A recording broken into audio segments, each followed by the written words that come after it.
6:51, time for the morning sprint. Tomorrow's pivotal midterm elections just hours away now, about 24. Nationwide, more than 40 million Americans have already voted early in contests that could shift the power in Congress.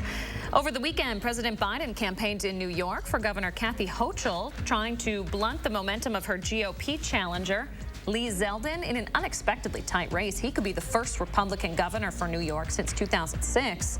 On Saturday, President Biden and former President Obama rallied in Pennsylvania with Senate candidate John Fetterman, who's also in a tight contest with Mehmet Oz.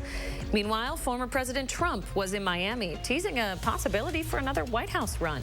They're too young to vote this election, but kids in our area are finding other ways to get engaged. The Urban League launched its Vote For Me campaign, featuring several kids from southern Wisconsin, hoping to inspire those who can vote to head to the polls on Tuesday. This year will mark the second major election the Urban League has run the campaign.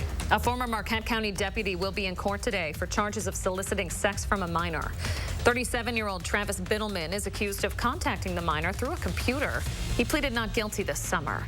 He's scheduled for a plea hearing today in Marquette County Court. There's another court appearance scheduled today for three 18-year-olds charged in a South Madison shooting. Javante Coger, Demarion Pollard, and Zanya Anderson, all facing attempted homicide charges relating to a shooting from back in August that injured a 22-year-old man. They'll be in court for a status conference later today. Badgers volleyball continuing a 12-match win streak this weekend. At the Fieldhouse yesterday, they faced off against Indiana for their second matchup of the season. They won in 4 sets.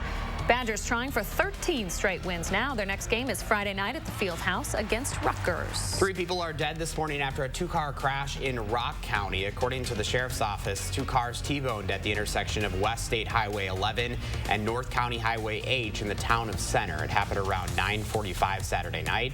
3 others were taken to the hospital for injuries. We don't know their conditions this morning. At Verona High School, the Mel Harmony Foundation hosted the Swathi Runo Mendelssohn Festival, celebrating the works of 2 composers, Swathi Runo and Felix Mendelssohn. While both composers have been dead for nearly 180 years, festival organizers say performances like those featured this weekend keep the 2 composers' music alive. The frenzy continues. Powerball's largest ever jackpot keeps growing ahead of today's drawing.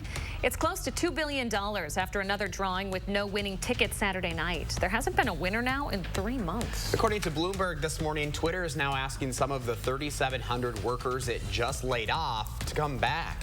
The report indicates they either were fired by mistake or the company needs their expertise to build some new features. Owner Elon Musk tweeted the platform will permanently suspend any account impersonating another unless it clearly specifies it is a parody. It comes as multiple parody accounts of him popped up after he took over the reins. The Wall Street Journal reporting this morning, Facebook parent Meta is preparing to notify employees of large-scale staff reductions there. The job cuts are expected to affect thousands of employees. The announcement could come as soon as Wednesday. Meta reported having more than 87,000 full-time employees on staff in September.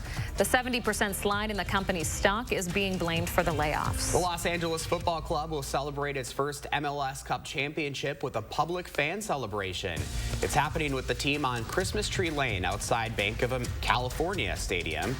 Gareth Bale for LA scoring a late equalizer to bring that final into extra time. Cleanup in the South continues this morning after a tornado in Texas on Friday left 10 people injured and 50 or more homes damaged.